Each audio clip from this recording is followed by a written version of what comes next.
I once sat across from a woman who said, "I would rather be miserable with him than alone with myself."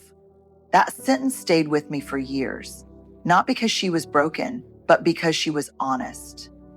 And that honesty cracked something open in me, because so many of us have been conditioned to believe that loneliness is worse than disrespect, that being wanted, even if it's harmful, is better than walking away alone. But here's what the research says and what life experience confirms. Going back to a toxic relationship is not healing. It's repetition, and repetition of pain isn't love. It's trauma. And we deserve more than survival. We deserve to live. Emotional familiarity is an emotional safety. When people say it felt like home, my first question is, but what kind of home? Because for a lot of us, home wasn't peace and warmth and acceptance. Home was tension. Home was walking on eggshells. Home was watching the mood of the room before you dared to speak. So when we grow up inside emotional chaos, our nervous systems adapt, and they learn to call that chaos normal.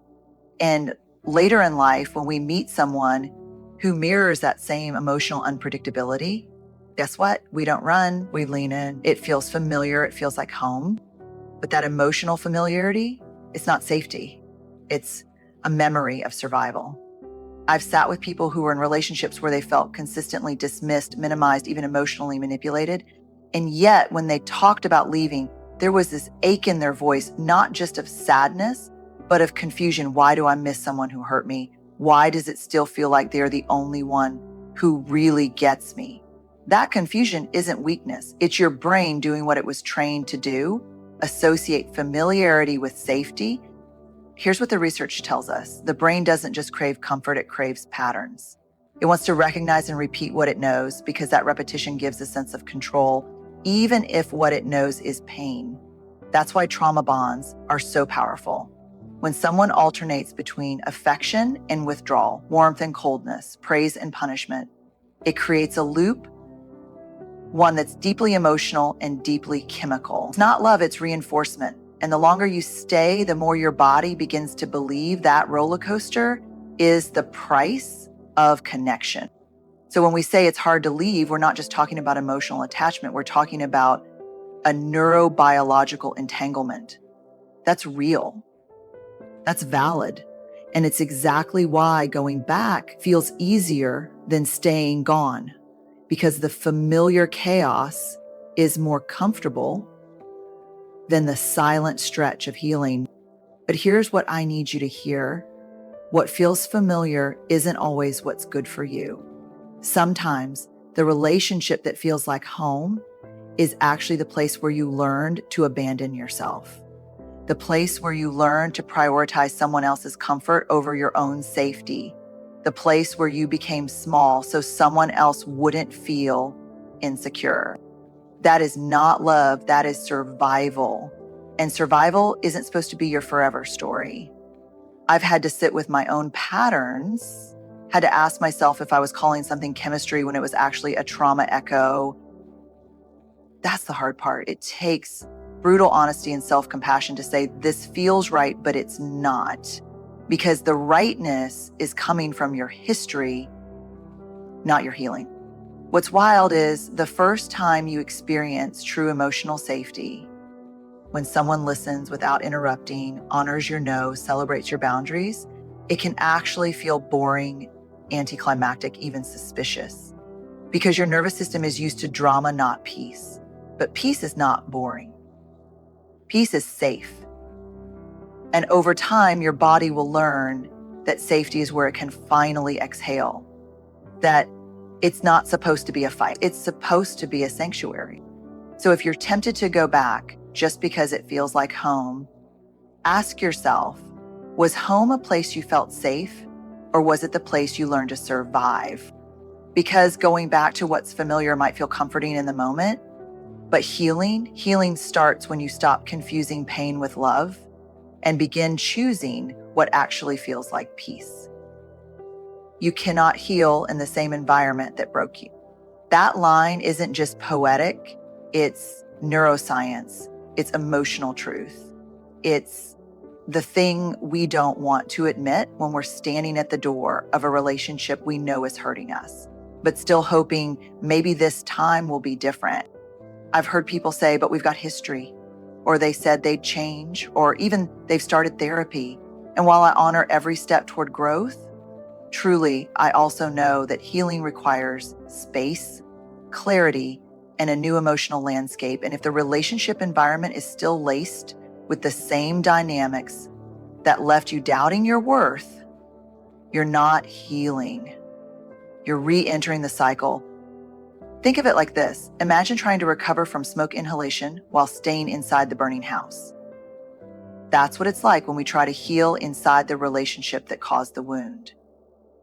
Even if some of the flames are gone, the air is still thick with what hurt you. And every time you try to breathe, you're reminded of the fire. One of the hardest truths I've had to learn personally and professionally is that you can love someone deeply and still be unsafe with them. That's the thing about toxic relationships. They're not always cruel on the surface. Sometimes the toxicity hides in subtle digs, in power plays, in the way you feel small when you speak your truth. Sometimes the toxicity is emotional inconsistency, where affection is a reward and silence is a punishment.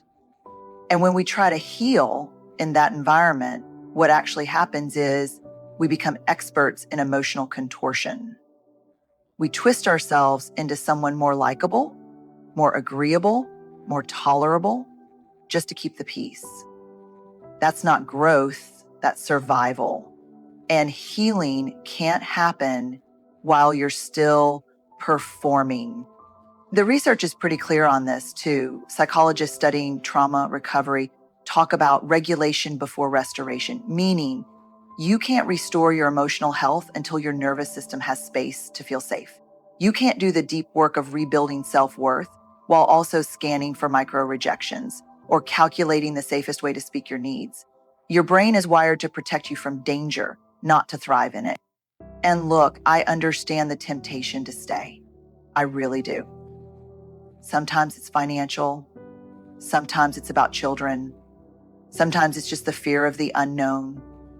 But the truth is, staying in a toxic space because you're afraid of starting over is like choosing a slow emotional erosion over the courage to rebuild.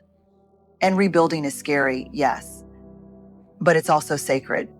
When you step out of what hurt you, even when it's messy, even when you still miss them, what you're saying is, I believe there's something better for me, even if I can't see it yet. That belief, that's the beginning of healing. That's the moment you stop trying to fix what broke you and start building something that honors who you're becoming. Because healing doesn't happen in the proving, it happens in the pausing, in the stillness, in the space where you're no longer defending yourself just to be loved. And that space, it's not selfish, it's necessary. Change without accountability isn't real change. I wish I could tell you how many times I've heard someone say, but they promised things would be different. And every single time, there's a pause after that sentence, a long, quiet breath. Because deep down, we know the difference between a promise and a pattern. But when you're exhausted and aching and you want to believe, it's easier to cling to hope than to face reality. And hope without boundaries can become a very dangerous thing. Let me be clear, I believe in change. I've seen people turn their lives around, mend relationships, and grow in ways that are extraordinary. But none of that happened just because they said they would change. It happened because they did something consistently, with humility, over time, and most importantly, with accountability. When we're talking about going back to someone who has caused us emotional harm or who's shown a pattern of toxic behavior, we need to ask ourselves, what has actually changed? Not what they said, not what they promised after a tearful apology, but what are they doing daily to create safety, honesty, and respect? Because if someone is truly committed to healing, their change won't be conditional on whether you take them back. It will be visible with or without your presence. Accountability isn't just about saying, I'm sorry. It's about acknowledging harm, taking responsibility, seeking help, making amends, and then repeating that process consistently. It's not a moment, it's a lifestyle. When we accept an apology without seeing any behavioral shifts, we're not choosing forgiveness. We're choosing to silence our own fear for the sake of comfort. One of the hardest things I've learned, both in the research and in real life, is that words without aligned behavior aren't compassion, they're manipulation. Because people who aren't ready to do the work will say just enough to keep you tethered, to keep you hoping, without ever actually changing the dynamic. It's like emotional breadcrumbing, just enough to keep you coming back, but never enough to feel whole. And let's be honest, holding someone accountable is uncomfortable.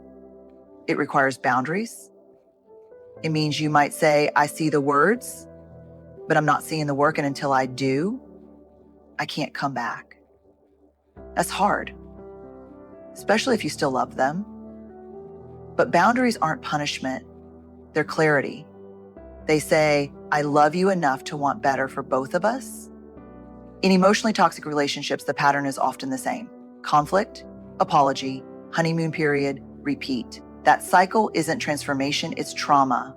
And the longer you stay in that loop, the harder it becomes to trust your own instincts. That's why accountability isn't just about them. It's about you. It's about reclaiming your right to feel safe, to trust your gut, and to not second guess your boundaries. So yes, people can change, but real change, it's not a text at 2 a.m. saying, I miss you and I'll do better. It's therapy appointments. It's difficult conversations. It's taking responsibility for the hurt they caused without blaming your reactions. And most of all, it's respect. The kind that shows up when no one's watching, when there's no guarantee of a reward. And if that's not there, if the only thing they're offering you is a promise, they're not ready for the kind of relationship you deserve. Love shouldn't hurt you more than it holds you. Somewhere along the way, we've romanticized pain. We've started confusing struggle with depth, chaos with passion, and emotional wounds with proof that we care. We've internalized these narratives that say, if it's messy, it must be real. Or if it hurts, that's how you know it matters. But let me tell you, love is not meant to be an emotional battlefield. That idea that love has to be hard all the time, that's not resilience, that's conditioning. Real love, the kind that nourishes and strengthens you, doesn't require you to abandon yourself just to be accepted. It doesn't demand that you become quieter, smaller, or more agreeable in order to keep someone else comfortable. And yet so many of us have stayed in relationships that chipped away at our spirit because we were told love means sacrifice. But when sacrifice starts to look like self-erasure, it's no longer love. It's surrendering your truth for someone else's ease. Now, I'm not saying relationships are always smooth. Conflict is normal. Disagreements happen. Growth can be messy. But there's a difference between healthy discomfort, where both people are working toward better, and emotional harm, where you're constantly the one making room, shrinking, apologizing, and explaining yourself just to survive the connection. In emotionally toxic relationships, the tension doesn't come and go. It lives in your chest. You wake up with it. You go to sleep with it. You find yourself calculating your words before you speak, walking around on alert, reading between the lines of every text message. That's not love. That's emotional exhaustion. And when I talk to people who are trying to leave these relationships or already have but are thinking about going back, they'll say things like, but we have this bond, or no one else knows me like they do. But when we dig deeper, what they often mean is no one else has seen me hurt like that. No one else has had that much power over me. That's not connection. That's vulnerability weaponized. And when vulnerability becomes a tool someone uses to control or diminish you, that's abuse dressed up as intimacy. You deserve to feel safe in love. You deserve to feel seen, not just when you're agreeable or useful, but when you're whole and complicated and standing in your truth. And if someone says they love you, but constantly puts you down, gaslights you, ignores your boundaries, or makes your needs feel like a burden, that is not love. That is control. And here's what I've learned: when you've spent years normalizing emotional pain, peace can feel uncomfortable. You'll meet someone who listens, who doesn't raise their voice, who respects your space. And your first instinct might be to pull away, to question it, to wonder what's wrong with them, because your body is still bracing for harm. That's not because you're broken. It's because your nervous system has been rewired to expect pain as part of connection. But healing is possible. And when you start unlearning those patterns, you'll begin to recognize love for what it actually is: gentle, respectful, consistent. Love doesn't mean never being challenged, but it does mean never being diminished. So if the love you're holding on to hurts more than it heals, if it's making you question your worth, your voice, your sanity, then maybe it's not love at all. Maybe it's a lesson. And the most loving thing you can do is walk away, not because you don't care, but because you finally do. The courage to stay gone is a radical act of self-respect. There's this idea we carry, sometimes quietly, sometimes loudly, that walking away is the brave part. And it is. That moment when you finally say enough, when you pack the last bag, send the final text, or cry in your car in the grocery store parking lot, that takes guts. But let me tell you something most people won't. The braver moment often comes later. It comes in the silence. The stillness when no one's watching, when the loneliness starts whispering lies. And in those moments, the courage it takes to stay gone, that's something sacred. Because here's what no one talks about: leaving is a decision, but staying gone, that's a practice. When you've left a toxic relationship, you don't just walk away from a person, you walk away from a pattern, a dynamic, a version of yourself that learned how to survive in that chaos. And while your mind might know you made the right choice, your body will still crave what it was conditioned to tolerate. Not because you want more pain, but because the quiet after toxicity can feel unbearable when you've spent so long mistaking drama for affection. I've talked to people, strong, smart, self-aware people, who left and then went back. Not once, sometimes 2, 3, 5 times. And you know what? I don't judge that, because healing isn't linear, and leaving something you once called love is messy. Especially when that love was woven into your routines, your identity, your daily rhythm. So yes, walking away is hard. But when the nights get quiet and you wonder if maybe you were too sensitive, too reactive, too demanding, that's when the real bravery kicks in. That's when you remember that respect isn't earned by shrinking, it's honored by standing tall and staying true to your boundaries, even when you miss them. There is something deeply powerful about saying, I could go back, but I won't. That's not bitterness. That's not pride. That's healing. It's choosing the discomfort of growth over the comfort of dysfunction. And that's what self-respect looks like in practice. It's not loud or flashy. It's not revenge or rebound or proving anything to anyone. It's quiet, steady. It's you whispering to yourself, I deserve more than bare minimums and broken apologies. Staying gone also means you're not waiting around for someone to become who you hoped they'd be. You're not standing by the door of potential, hoping change will come wrapped in the same package that hurt you. You're moving forward, even when your legs feel shaky. Because forward is the only direction healing knows. So if you've left and you're wondering if you did the right thing, or if you're tempted to go back because the pain of separation feels bigger than the pain of staying, take a breath.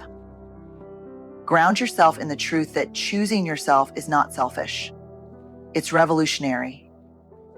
Especially if you've been taught your whole life to put others first, to make excuses for their behavior, to give second, third, and 10th chances. Choosing to stay gone says, I'm not going to rewrite this same chapter again just because I know the words. It says, I may miss what we had, but I won't lose myself to it again. That is courage. That is self-respect. And that is the beginning of a new kind of love, the kind you build inside yourself. So here we are at the place where hard truths and tender hope meet. You've heard the whispers inside you, the ones that say, this isn't love. This is a lesson.